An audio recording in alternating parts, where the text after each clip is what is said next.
വിശുദ്ധ മത്തായി എഴുതിയ സുവിശേഷം അധ്യായം 1. യേശുവിൻ്റെ വംശാവലി. അബ്രഹാത്തിൻ്റെ പുത്രനായ ദാവീദിൻ്റെ പുത്രൻ യേശുക്രിസ്തുവിൻ്റെ വംശാവലി ഗ്രന്ഥം. അബ്രഹാം ഇസഹാക്കിൻ്റെ പിതാവായിരുന്നു.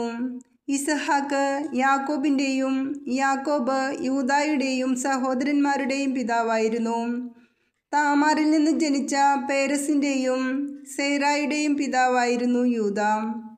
പേരസ് ഹെസ്രോൻ്റെയും ഹെസ്രോൻ ആരാമിൻ്റെയും പിതാവായിരുന്നു.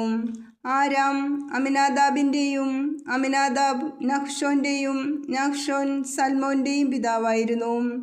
സൽമോൻ റാഹാബിൽ നിന്ന് ജനിച്ച ബോവാസിൻ്റെയും ബോവാസ് റൂത്തിൽ നിന്ന് ജനിച്ച ഓബദിൻ്റെയും ഓബദ് ജസ്സയുടെയും ജസ്സെ ദാവീദ് രാജാവിൻ്റെയും പിതാവായിരുന്നു.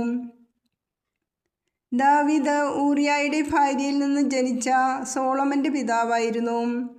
സോളമൻ റഹോബോവാമിൻ്റെയും റഹോബോവാം അബിയായുടെയും അബിയ ആസായുടെയും പിതാവായിരുന്നു.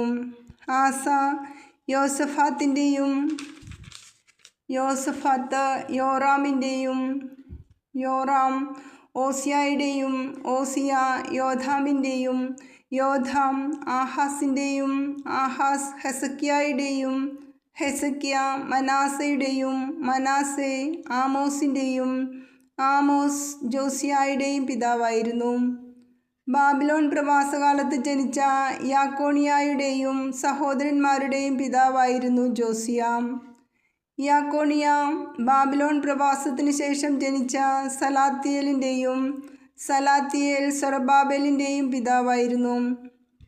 സൊറബാബേൽ അബിയൂദിൻ്റെയും അബിയൂദ് എലിയാക്കിമിൻ്റെയും എലിയാക്കിം ആസോറിൻ്റെയും ആസോർ സാദോക്കിൻ്റെയും സാദോക്ക് അക്കിമിൻ്റെയും അക്കിം എലിയൂദിൻ്റെയും എലിയൂദ് എലയാസറിൻ്റെയും എലയാസർ മഥാൻ്റെയും മഥാൻ യാക്കോബിൻ്റെയും പിതാവായിരുന്നു.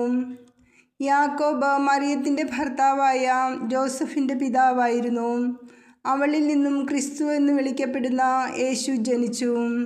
ഇങ്ങനെ അബ്രഹാം മുതൽ ദാവീദ് വരെ 14, ദാവീദ് മുതൽ ബാബിലോൺ പ്രവാസം വരെ 14, ബാബിലോൺ പ്രവാസം മുതൽ ക്രിസ്തു വരെ 14 തലമുറകളാണ് ആകെയുള്ളത്.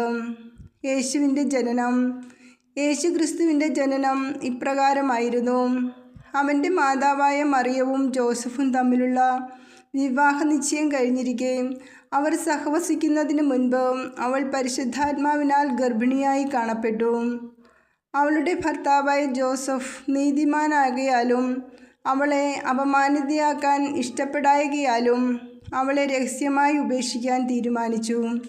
അവൻ ഇതേക്കുറിച്ച് ആലോചിച്ചു കൊണ്ടിരിക്കെ കർത്താവിൻ്റെ ദൂതൻ സ്വപ്നത്തിൽ പ്രത്യക്ഷപ്പെട്ട് അവനോട് പറഞ്ഞു, ദാവീദിൻ്റെ പുത്രനായ ജോസഫ് മറിയത്തെ ഭാര്യയായി സ്വീകരിക്കുവാൻ ശങ്കിക്കേണ്ട. അവൾ ഗർഭം ധരിച്ചിരിക്കുന്നത് പരിശുദ്ധാത്മാവിൽ നിന്നാണ്. അവൾ ഒരു പുത്രനെ പ്രസവിക്കും. നീ അവന് യേശു എന്ന് പേരിടണം. എന്തെന്നാൽ അവൻ തൻ്റെ ജനത്തെ അവരുടെ പാപങ്ങളിൽ നിന്നും മോചിപ്പിക്കും. കന്യക ഗർഭം ധരിച്ച് ഒരു പുത്രനെ പ്രസവിക്കും. ദൈവം നമ്മോടുകൂടെ എന്നർത്ഥമുള്ള എമ്മാനുവേൽ എന്ന് അവൻ വിളിക്കപ്പെടും എന്ന് കർത്താവ് പ്രവാചകൻ മുഖേന അരുളി ചെയ്തത് പൂർത്തിയാകാൻ വേണ്ടിയാണ് ഇതെല്ലാം സംഭവിച്ചത്. ജോസഫ് നിദ്രയിൽ നിന്നുണർന്ന് കർത്താവിൻ്റെ ദൂതൻ കൽപ്പിച്ചതുപോലെ പ്രവർത്തിച്ചു. അവൻ തൻ്റെ ഭാര്യയെ സ്വീകരിച്ചു. പുത്രനെ പ്രസവിക്കുന്നതുവരെ അവളെ അവൻ അറിഞ്ഞില്ല. അവൻ ശിശുവിന് യേശു എന്ന് പേരിട്ടു.